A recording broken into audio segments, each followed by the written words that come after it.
guys, what's up? Thank you so much for watching Mostly Sane. I am Prajakta. Welcome back to another Real Talk Tuesday video. अगर आपको पता हो तो पिछले कुछ महीनों में जब से लॉकडाउन हुआ है तब से I actually got some time in understanding my body, trying to get fit, healthy habits थोड़ी बहुत डेवलप करने की कोशिश करी. So when I got a chance to do a video with a food scientist, I obviously had a lot of questions. So please everybody, let's welcome Swapnaja.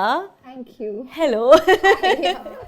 तो स्वप्नजा का एक YouTube channel भी है, it's called the food scientist. पिछली बार मैं नहीं मिली थी, सुदीप मिला था स्वप्नजा से. I remember he came to me and he told me कि listen, I met this girl who works as a food scientist and she's working on making supplements and making substitutes for things and food items. और मेरे को समझ नहीं आया, but I was extremely intrigued.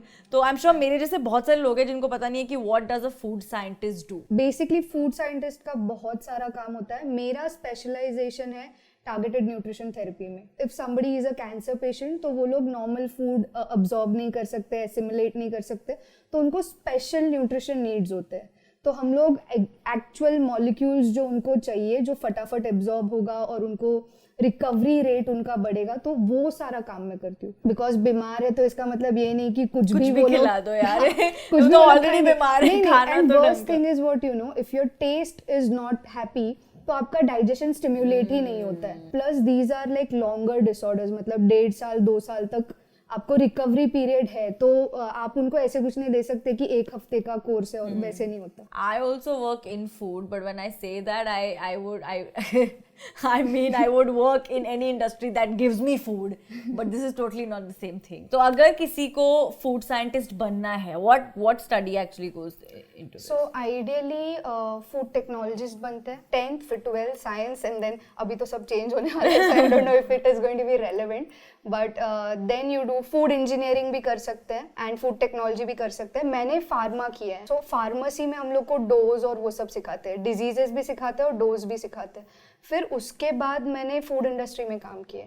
Okay. That's when I realized the actual gaps क्या है, मतलब therapies में गैप्स क्या है, लोगों के न्यूट्रिशनल रिक्वायरमेंट्स में गैप्स क्या है. तो बेसिकली वी डिज़ाइन फॉर्मुलेशन. तो हम लोग किसी भी एक प्रोडक्ट को फॉर्मुलेशन बोलेंगे. तो ये फॉर्मुलेशंस डिज़ाइन करके हम लोग मल्टीनेशनल्स को अप्रोच करते थे कि सर ये देखो ये गैप है, प्लीज़ डू दिस, तो लोगों को उसको बेनिफिट होगा ये वो. मैंने कंपनी फॉर्म किया क्लिनिकल न्यूट्रिशन करके, एंड वहाँ पे I design products for other companies as well, and then we have our own products. मतलब जो प्रोडक्ट कोई लेना नहीं पसंद कर रहा है, okay, sometimes it doesn't make commercial sense to other companies, and I feel that the product is necessary. Now, as an average young person in this time, health क्या है? What does it mean to be healthy? मैं honestly बताऊँ तो जब से मैंने कोशिश करना शुरू किया है, मुझे 1000 लोग 1000 अलग चीजें बताते हैं कि बेटा ऐसे करने से हेल्दी रहोगे या वैसे करने से हेल्दी रहोगे, तुम्हें इतना खाना चाहिए, तुम्हें इतना नहीं खाना चाहिए. सो अगर एक कोई बेसिक डेफिनेशन हो कि what is it that will give you an indication that you're healthy. Overall healthy हम लोग किसको बोलेंगे? जिसका लॉन्जिटिविटी अच्छा है. Okay. मतलब हम लोग हेल्दी पॉपुलेशन अगर चुनना चाहेंगे तो हम लोग क्या करेंगे कि कौन सा ऐसा पॉपुलेशन है जो डिजीज फ्री और सबसे ज्यादा जी रहा है इन अ लॉन्गर पर्सपेक्टिव. मतलब अगर हम लोग पूरा पॉपुलेशन वाइज देखेंगे, अगर पर्सनली आपको देखना है, so then you should be able to do your daily work आपके एज के हिसाब से. Of course if you are 23 year old you should be able to play 2-3 hours football easily, but if you are a 50 year old then I will not say the same thing. So जो भी आपके age के हिसाब से activities है वो आपको पुल of करने आनी चाहिए. And even if somebody is a 50 year old and wants to dance for 2 hours, then he should be able to do that. Okay. But then you have to be more vigilant about your workouts and what you eat, because as you age, and aging is a reality. So as you age, your body is not going to be that supportive. Second is your gut health. आपका digestion proper हो रहा है, bloating हो रहा है, नहीं हो रहा है, जो भी. Third is going to be good sleep. What is good sleep? हमेशा ये कहते हैं कि you need 8 hours of sleep at least. No, it's not about the hours. It's not about that. It's Because not my about the question hours. is कि every time I sleep for 8 hours, मैं पूरे दिन इतनी grumpy और इतनी lethargic होती हूँ. But on days when I've slept for 5 to 6 hours, I am fresh all day. It doesn't matter. You just need 90 hours of deep sleep. तो In a 90 week? hours नहीं, 90 minutes. Oh, 90 I was like 90 No, 90 hours minutes. is a little outside of my scale right now. Yeah. So 90 minutes. Whenever you say कि it's a good sleep, I mean कि आपको 90 minutes का deep sleep मिला, because उसी में आपका पूरा body का रिकवरी होने वाला है. When you'll enter, you'll take time to get into that sleep. Okay. And when you exit, you'll also take time to get हाँ. out. So then they say 8 hours, क्योंकि बच्चों को 8 hours का बोलेंगे तो उनका एक रिदम बैठ जाता है आपके लाइफस्टाइल के साथ बेसिकली. तो हम लोग वो बच्चों के हिसाब से 8 hours करते हैं, but ideally 6 hours 7 hours anything is fine until you are getting that deep sleep. Okay. हाँ, Okay, तो वो good. डीप स्लीप मिलना चाहिए. This is exactly why I wanted to ask this to you, क्योंकि मुझे बहुत अलग लोग हमेशा अलग लोग ना अलग बातें बताते हैं. Your digestion, your gut, your sleep, activity levels, and overall do you feel lethargic or you feel active, which is a big indicator. Which is a huge indicator, because if that is happening, that means you're not eating properly. Another question I have, बचपन से बाबा ने मुझे हमेशा ये बोला है. College में मेरे कुछ ऐसे 2-3 दोस्त हो गए थे who were very fond of dieting, जो एकदम ऐसी थी कि नहीं मुझे ये नहीं खाना है, मुझे वो नहीं खाना है. मुझे शुगर केन जूस पीना बहुत पसंद था, और हमारे कॉलेज के सामने एक शुगर केन जूस वाला था जहाँ पे मैं अकेले जाती थी, तो मेरा भी जाना बंद हो गया था क्योंकि और मेरे साथ कोई आता नहीं था. तो मैं बाबा को बोलती थी कि मेरे लिए लेके आना. बाबा से why don't you have it outside of college. I am like नहीं, इट्स नॉट हेल्दी. एंड बाबा ने मुझे हमेशा बोला कि whatever grows around you or from the area that you're in is always going to be healthy for you if it's in proportion. घी के बारे में बहुत बातें होती हैं कि घी खाना चाहिए, घी खाना नहीं चाहिए. For the longest time हमने देखा था कि नहीं, घी is not healthy for you. Now everyone's calling it a superfood. So when it comes to eating right, अगर 2-3 चीजें हैं ऐसी कुछ जो ध्यान में रखनी चाहिए when you're eating right. Speaking from personal experience, यार बहुत टफ हो जाता है when you're a working woman or when you're a working person and you have a school or college to go to. आप अपने लिए अपने डाइट वाले डब्बे भर भर के रोज सुबह बना के नहीं ले जा सकते. उसे मुझे इम्प्रैक्टिकल लगता है. क्या ऐसी 2-3 चीजें हैं जो आप ध्यान में रख सकते हो when you want to eat right but you're not really in a position where you can always get diet food everywhere you go. इसमें अभी क्या है पता है, eat right का डेफिनेशन हर एक इंसान के लिए अलग होगा. बिकॉज अगर कोई 100 kgs का इंसान है, हम लोग बोलेंगे चावल खा लो, वो चावल खा रहा है, वो 120 किलो का हो गया अगर और 4 साल में, तो फिर ये कॉन्वर्जेशन का कुछ मतलब नहीं है. सिंपल इज व्हाट, दो वेज रहते हैं, या तो आपको फैट लॉस करना है या तो आपको मसल बिल्ड करना है. ठीक है, these are the 2 approaches which most of the people will think of. मतलब ये जनरल पॉपुलेशन का, नॉट द डिजीज वाला पॉपुलेशन. ठीक है, हम लोग के एज में या तो उनको पतले होना है, राइट, या तो उनको मसल बिल्ड करना है. ठीक है, तो अगर किसी को पतले होना है, वो अगर कैलोरी बहुत रिस्ट्रिक्ट करके भी कुछ फायदा नहीं है. कैलोरी काउंटिंग तो काम ही नहीं करेगा, तो इसी वजह से डाइट फूड उसके लिए बहुत काम करेगा, ऐसे कुछ है ही नहीं. सो वो डाइट फूड का लॉजिक ही नहीं वर्क करेगा. Everyone says कि you should eat that many calories in a day to lose weight. Okay, for example, take 2000 calories एक इंसान को जिंदा रहने के लिए हर रोज खाने चाहिए थे. ठीक है, अब उसको वेट लॉस करना है एंड ही इज 100 kgs. तो अभी हम लोग उसको बोल रहे हैं काम करो, आप 1200 कैलोरीज हर रोज खाओ. ठीक है, 3 महीने में आपका वजन कम होगा. और 1200 कैलोरीज का हम लोग उसको पिज्जा दे रहे हैं हर रोज या कोक दे रहे हैं. तो ये वैलिड होना चाहिए, राइट, बिकॉज कैलोरी के लॉजिक से वैलिड होना चाहिए. मैथ्स और साइंस के लॉजिक से भी वैलिड होना चाहिए, बट वैसे होता नहीं है, because the calorie logic is not actually sizeable when it comes to weight loss. Calories is only okay, मतलब इट्स जस्ट द अंडरस्टैंडिंग कि इसमें से मेरे को कितना एनर्जी मिलेगा. सस्टेनेबिलिटी क्या है, अगर मैं एक एप्पल खा के कितना भाग सकती हूँ, मेरे को कितना एनर्जी उसमें से यूज हो सकता है. Plus body has lot of energy stores, so if you really need, your body is going to burn itself. If you really have, मतलब डायनासोर ही पीछे लगा है तो एप्पल खाओ या नहीं खाओ, आपका बॉडी में उतना स्टोर्स है. डायनासोर. सो अगर किसी को वजन कम करना है तो उसको पहले ये डिसाइड करना पड़ेगा कि कितना वजन कम करना है. हाँ, और कितने टाइम में कम करना है, बिकॉज वो रैंडम नहीं हो सकता है. No, but I am saying कि certain habits that you can keep in mind. So first habit would be is to make sure that you are involved while eating. I am just saying that put at least 50% consciousness while eating. Got it. Chabao, please. Like seriously, if you don't chew your food, you will end up overeating. Because आपके satiety जो signal देने वाले हैं, they don't know खाना खाया या सिर्फ gulp किया, इसलिए liquid diet is not a very good thing to do. Second thing is involve every kind of food and every kind of texture. Taste और टेक्सचर में texture is the king. Some liquid, I'm saying कि Chewy. chewy भी होना चाहिए. जैसे rice सिर्फ खाएंगे तो ड्राई होता है, तो हम लोग दाल के साथ खाते हैं, so it gives us a good mouth feel.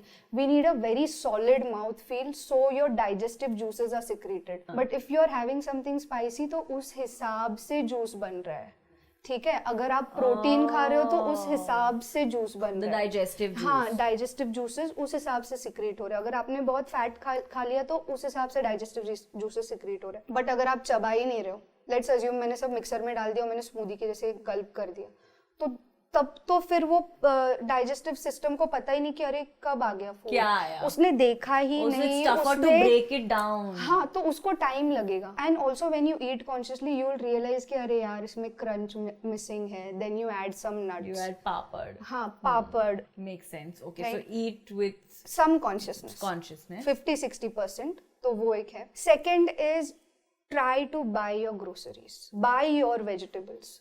Okay. go and buy them. So involvement बढ़ाओ food के साथ. See, your food and your life is your problem. Most of the time for food we are relying on someone else.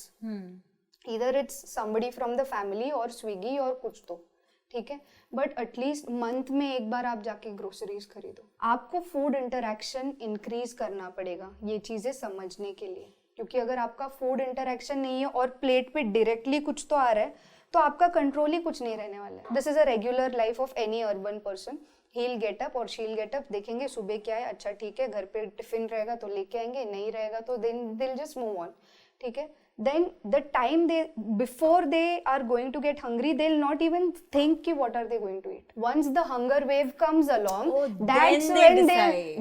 that's when they'll open the app, ये खाओ कि ये खाओ. तो वो सोच ही नहीं सकता है कि उसमें न्यूट्रिशनल वैल्यू है कि नहीं, ठीक है. और अगर साइमल्टेनियसली उसके किसी कॉलीग ने खाना लाया है, वो हंगर कंट्रोल ही नहीं कर पाएगा, बिकॉज हंगर बहुत ज्यादा प्राइमरी इंस्टिंक्ट है. अगर आप हंग्री हो और आपने सामने वड़ा पाव देखा, आप खाने ही वाले हो. अच्छा, ये बहुत सारे लोग बोलते हैं कि मुझे वर्कआउट इसीलिए करना है ताकि I can eat whatever I want to eat. नहीं, it's not going to help you in that sense also, because diet is 90%, workout is 10%. Really? Diet is 95%. मैं फालतू में लगी हुई हूँ 8 महीने से.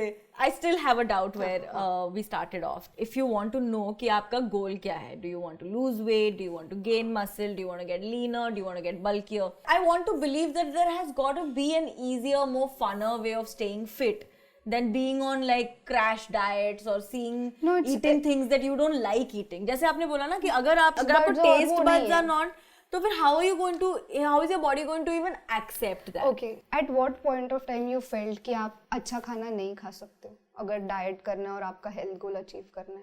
अब पिछले 8 महीने से तो हम घर का ही खाना खा रहे हैं. So there's no junk food coming in. Whatever is made at home is made at home. 5 out of 7 days you're eating दाल चावल रोटी सब्जी चिकन मटन. मेरे घर पे फिश बहुत होता है. एक आध बार कुछ आ जाता है बाहर से, एक आध बार कोई वो पिज्जा बना लिया, नूडल्स बना लिए, इस चक्कर में it's a little bit of. But other than that I have done portion control. वह पहले अगर मैं बहुत बड़े बड़े 3 मील्स खा रही थी, उसके बीच में बहुत सारी चीजें, now I just sort of started having more controlled portions, क्योंकि मुझे रियलाइज होना शुरू हो गया था कि अब मुझे लग रहा है कि मैं हेल्दी नहीं हूँ. I can't climb the flight of stairs. मैं बचपन से डांस करती आई हूँ. कई बारी जैसे मैं अपने इंस्टा स्टोरीज में वगैरह डांस करती थी तो एक हाथ 30 सेकंड 1 मिनट में मेरे को एकदम से ऐसे होता था कि तो that is when I realize क्योंकि something needs to be done. I need to bring my body in control. I need to bring my food and whatever and my workout sort of streamline is how. तब मुझे ऐसा लगा था कि okay मुझे करना चाहिए. Most of the time we feel it's difficult, we feel it's not tasty. यही एक मेथड है, ठीक है, ऐसे कुछ नहीं है. So for example you identify a body type that you want to be like, because आपको नहीं पता है तो आपने अज्यूम कर लो कि ये मॉडल के जैसे आपको बॉडी चाहिए, ठीक है. फिर उसके लिए आपके पास कितना टाइम है? 9 मंथ्स है वो अचीव करने के लिए. वो अचीव करने के लिए आपके पास 12 मंथ्स है, 3 मंथ्स है. Again it has to be realistic, because उस पर डिपेंड करेगा कि क्विनोआ खाना है, सिर्फ चिकन खाना है, बॉइल्ड वेजिटेबल्स खाना है, कि नॉर्मल घर का रोटी सब्जी और कभी कभी चिप्स भी खा सकते हैं. ये पूरा टाइम वाला फिर ये है कि आपको कितने जल्दी वो अचीव करना है. अगर तो आपको 3 महीने में अचीव करना है तो बॉइल्ड वेजिटेबल्स के अलावा कोई ऑप्शन ही नहीं है. For a regular person who is not professionally oriented in like the field of looking good, then he has to think of a lifestyle change कि पूरे जिंदगी भर सस्टेन हम क्या कर सकते हैं और वो इमेज क्या होगा. जैसे 6 पैक एब्स सस्टेनेबल ही नहीं है. आप अचीव करोगे, फिर वापस नीचे जाओगे, वापस अचीव करोगे, तो वो वेव होगा और वो आपको एक्सेप्ट करना पड़ेगा कि it is going to come in the form of wave. You know, for the longest time हमें समझ ही नहीं आती थी ये बात कि पतला होना इज नॉट ऑलवेज हेल्दी होना. एग्जैक्टली राइट, कि आपने वेट लॉस कर दिया इसका मतलब ये नहीं कि आप हेल्दी हो. राइट. मैं आई वॉज पतली all through college life but I was never healthy. हम ना बहुत ज्यादा एसोसिएट करते हैं बॉडी टाइप को हेल्थ से. I think it's the aesthetic value that we value more than the health part, because we don't know कि health part को measure कैसे करेंगे. So in a way I always say this कि just because what your eyes are feeling that you're not looking good, your kidneys, heart and every other organ is going to suffer just to make your eyes feel comfortable, like oh I look like that, बस कल से खाना पीना सब बंद. Because if you see weight loss becomes a never ending story. You ask anyone if they are 100 kg they say they want to do weight loss. If they are 70 kg they'll say they want, even a 50 kg person will say they want to do weight loss. Right, because that is the image that is sold to us, which is a non sustainable image. Right, जो मतलब ज्यादा टिकेगी नहीं. हाँ, टिकेगा ही नहीं वो. आपको longer run में उसका कुछ बेनिफिट ही नहीं है उतने पतले होने का. प्लस आई थिंक गर्ल्स में वो ज्यादा है. मतलब जेंडर वाइज अगर देखेंगे तो लड़कों को पतला होना is not the main thing, लड़कियों को वो ज्यादा है. बट उनको ये नहीं समझ में आ रहा है कि उनका मसल मास भी कम होता है. तो अगर मसल मास बहुत कम है तो वो लोग हर रोज का काम कैसे करेंगे? नहीं कर पाएंगे. Plus in the longer run, like when they are 40-45, it becomes all the more bad, and which is also why you will see PCOS, PCOD very frequent in urban crowds, right now in rural crowds as well, because in my observation right now we are malnourished. As female population of India, the younger population is malnourished. Plus we also normalize it. लड़कियों का haemoglobin कमी होता है, अभी normalise ही कर दिया तो फिर क्या बात है? फिर उसमें रिपेयर करने जैसा कुछ बचता ही नहीं है. Right, so the conversation is not in the right direction. Somebody is looking lean, that's why you want to look lean, and then specifically teenage girls, they don't eat. Like they just don't eat at all. गन्ने का juice भी नहीं पीते थे. वो लोग कुछ भी नहीं खाते हैं, ठीक है, क्योंकि उनके दिमाग में एक इमेज है और उसके लिए अगर उनको उनका बॉडी सफर कर रहा है तो उनको वो समझ में भी बहुत लेट आता है. कैसे कोई ये डिसाइड करेगा या फिर डिफरेंशिएट कर पाएगा इन दो चीज़ों में? पहली चीज़ है कि मुझे इस तरह दिखना है और दूसरी चीज़ है कि मुझे इस तरह फील करना है. जैसे फॉर एग्जाम्पल अगर मैंने किसी की फोटो देखी है and I like the way their body looks, then that is what the image you're talking about. लेकिन अगर मैं कह रही हूँ कि यार मेरा एक दोस्त है जो हमेशा खुश रहता है, who's very active, who's runs so much and this and that, how do you differentiate between what your goal really should be? Should it be what you want to look like or should it be what you want to feel like? You can look like that for 5 days at the max. The idea should always be how you feel. Do you feel good? Like if I do a deadlift, do I feel good? Right, even with the soreness, do I feel good? Yeah. Like if I am doing cardio, do I feel good? That is what I am talking about, exploring. और मुझे ऐसा लगता है कि that feel good factor has a lot to do with the results also, right? Like how your body actually reacts to a workout or to a piece of so okay, I'll tell food. You. Workout और food, body सबका same react करेगा. Mostly in what sense I'll tell you? Emotionally नहीं. अगर physiologically हम लोग देखेंगे तो if you run, you get happy hormones. Okay. Which is true for everyone. So if you're stressed, go for a run or start doing some kind of physical activity. Automatically you get happy hormones and everything is good for you. Similarly, if you're sad, have a brownie or have something which is high in carbohydrates, then you'll feel good. Because that is a feel good effect. तो उतना तो सबके लिए common ही रहेगा. If you're really enjoying the process, you'll always be detached from the end results because the end result is going to come after 9 months or 12 months.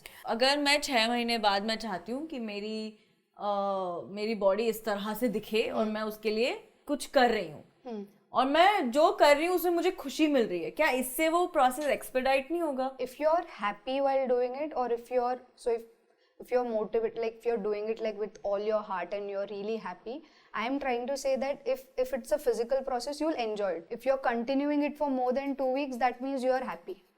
Is there a time that's in your teenage when it's advisable that you start doing some physical activity? Because बचपन में जैसे जब मैं 12-13 साल की थी तो हमारा ये था कि शाम को नीचे खेलने जाएंगे, शाम को बैडमिंटन खेलेंगे, बास्केटबॉल खेलेंगे, फ्रेंड्स के साथ मिलके आएंगे. And I am seeing that just gradually decreasing. अगर मैं अपने अपार्टमेंट कॉम्प्लेक्स को भी देखूं, मैं उतने बच्चे नहीं देखती हूँ अब 15-16-17 साल के नीचे बैडमिंटन खेलते हुए या क्लब हाउस में. मैं नहीं देखती हूँ कि साइकिलिंग बहुत ज्यादा हो रही है या people are going for a run and stuff like that. तो क्या कोई ऐसी एज है in your teenage, because I am seeing that now kids पिछले 9 महीने से sitting in front of their laptop and they are not even walking till the school bus, और उनका पीटी पीरियड भी नहीं हो रहा है. तो अगर if we talk about an average teenager right now, is there an age when you probably should consciously include some physical activity if you're not doing it? I think from 13 at least, you should start some kind of physical activity, cycling, jogging, and parents have to do it so that they because will follow. Also 13 is also a very an age when there's so many physiological differences happening, changes happening in your body with puberty. They are also very hungry if you see like throughout a human lifetime, a teenager is going to be the most hungry. जब हम लोग बात करेंगे तो ज़्यादा better है, because the reality जो जहाँ से मैं आती हूँ वो ये भी है कि बहुत कम एज में अभी डायबिटीज स्टार्ट होता है, या बहुत यंगर लोगों को हार्ट अटैक्स आते हैं, राइट. Heart disease is also fine. You will see heart attacks for people who are like 32, 35, 23. That is a position you don't want to be. We were already in a pandemic of lifestyle disorders. उसमें ये infectious disorder आ गया अभी. But वो जो lifestyle disorders है, they are reversible. You can control them. You can manipulate the progression of disease. When I say progression of disease, like take example of someone who's like 25 and is a diabetic. So by the time he is 45, there are a lot of chances that he'll be on dialysis. कि kidneys fail हो गए, ठीक है, या कुछ तो आँखों का प्रॉब्लम हो गया, या गैंग्रीन हो गया, या और कुछ हो गया. और ये कॉम्प्लिकेशंस इतने भी रेयर नहीं है. That's the point I am trying to make, कि कॉम्प्लिकेशंस रेयर नहीं है. अगर आप पहले से ध्यान दोगे तो 45 के जगह पे 55 होगा, 55 के जगह पे 65 होगा. यू नो, मैं भी इन चीज़ों को बहुत लाइटली लेती थी. इट्स नॉट लाइक कि मैं अभी बड़ी अवेयर हो गई हूँ and I am watching everything. लेकिन मेरे ख्याल से ना थोड़ा सा भी अगर आप कोशिश करो, I feel like that is a start. Expecting कि 20% awareness. Yeah. 10% कर लो, 20% थोड़ा सा कर लो. इसके बारे में बातें करो. हाँ, बातें कर लो. Normalize मत करो. Normalize मत करो. Don't be okay with joint pain. Don't be okay with PCOS, PCOD. Don't be okay with your family or your parents coming home and telling you that they have blood pressure issues or diabetes or things like that. Please इन चीजों को react ऐसे करो ताकि change आए आपके घरों में, आपके आगे के जनरेशंस में. उसको टाइम भी लगेगा, but you will get many reference points, and I will also try to get like information in the easiest possible way. Also ऐसा ही है ना कि इसका फायदा और किसी और को तो नहीं होने वाला है. हाँ, फायदा तो हमें ही होगा. So let's all be a little more mindful. It's easier than we have built it up in our heads. Yeah, it's very doable. It's very doable. It's very doable. You don't have to. I mean, we were born with that anyway. We were born to take care of our body. Let's just go ahead and do it. Exactly. Thank you so much, Swapnika. Thank you so much, Prajakta. This was very, very insightful. और I like कि you said it as it is. मतलब बिल्कुल भी ऐसे नहीं था कि ऐसे हो सकता है या वैसे कर सकते हैं. आपने जैसे है वैसे बताया.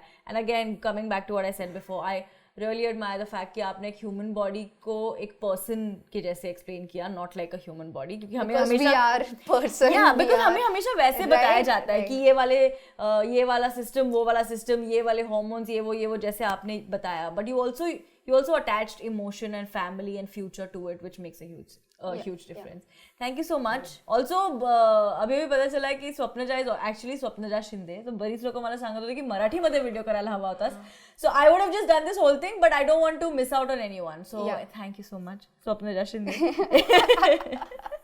Okay, if you like this video, please comment below and tell me कि क्या सुन के, जैसे मुझे तो बहुत सारी चीजें सुन के the bulb in my head went, oh, okay, I didn't think of it like that. So बताओ तुम्हारी घंटी किस पे बजी, and subscribe to the channel if you haven't already. I'll see you again on Thursday. Until we meet, Love her.